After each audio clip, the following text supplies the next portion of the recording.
Le Mali célèbre demain vendredi 27 juin la journée mondiale des PME, une occasion pour mettre en lumière le rôle crucial des petites et moyennes entreprises dans notre économie. Cette édition 2025 se tient sous le thème Les PME maliennes à l'heure du numérique, comment protéger les données personnelles pour une croissance responsable et durable. Dans un contexte marqué par la transformation digitale et des enjeux majeurs liés à la cybersécurité, les PME doivent s'adapter, innover, mais aussi faire face à de nombreux défis. Financement, réglementation, accompagnement technique. Pour en parler, nous recevons ce soir M. Koro Koulibaly.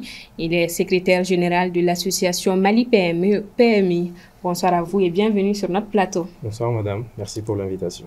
Tout d'abord, dites-nous quel est le sens de cette journée mondiale des PME et pourquoi il est important pour le Mali d'y prendre part. Alors, l'Assemblée générale des Nations Unies a proclamé dans sa session du 6 avril 2017, a proclamé le 27 avril la journée mondiale des petites et moyennes entreprises. Donc nous, Association Mali PME PMI, depuis 2021, a décidé de magnifier ces PME, a décidé de magnifier ces personnes qui sont vraiment l'épine dorsale de l'économie malienne et de l'économie mondiale.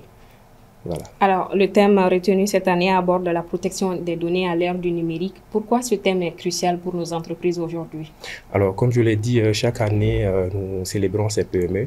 Les thèmes sont choisis en fonction de l'actualité, en fonction de la vision aussi des plus hautes autorités de l'État.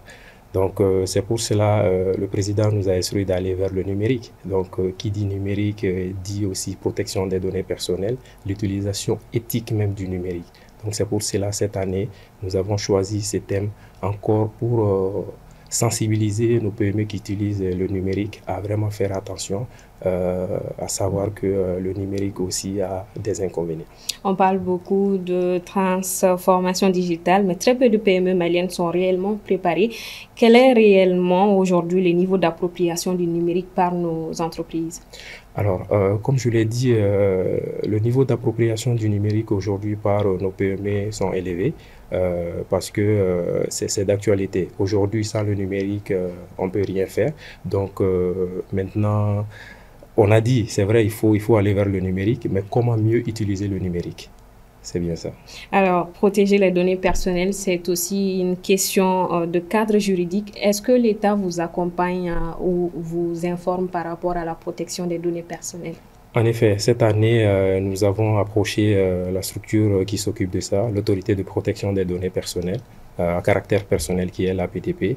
C'est cette institution qui vraiment, cette année, va nous donner une formation, sensibiliser les dirigeants des PME à l'utilisation éthique du numérique et à connaître les législations sur la protection des données personnelles. Donc on peut dire qu'à travers la structure de l'État, vraiment, elle nous accompagne pour atteindre nos objectifs pour cette année, la formation. On aborde justement les activités prévues cette année. Quelles sont les autres formations prévues ou autres panels? Alors, pour les activités de cette année, le matin, ça sera au niveau du ministère de l'Industrie et du Commerce. Il y aura une formation qui sera donnée sur le thème Initiation à la protection des données personnelles, bonnes pratiques numériques. Donc, cette formation, ça sera à partir de 9h, de 9h à midi, au niveau du ministère de l'Industrie et du Commerce à la cité administrative.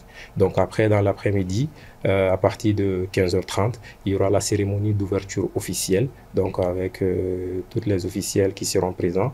Et puis, il y aura un panel de haut niveau sur la transformation numérique des PME, opportunités, risques et défis liés à la protection des données personnelles.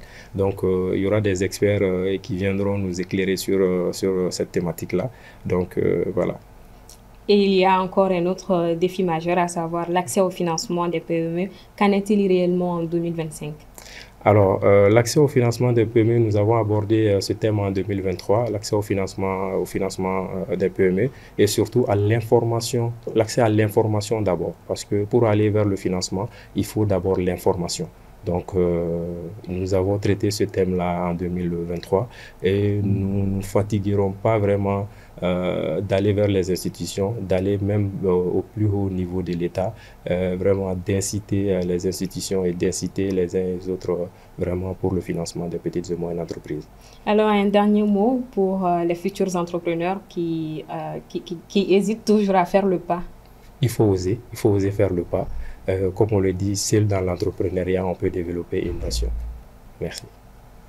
On retiendra donc que la transformation digitale représente une réelle opportunité, mais qu'elle ne pourra être pleinement saisie sans une meilleure protection des données, un accompagnement renforcé et bien sûr un accès facilité au financement. Merci à vous, M. Koulibaly, d'être passé sur ce plateau. Merci à vous, madame, pour l'invitation.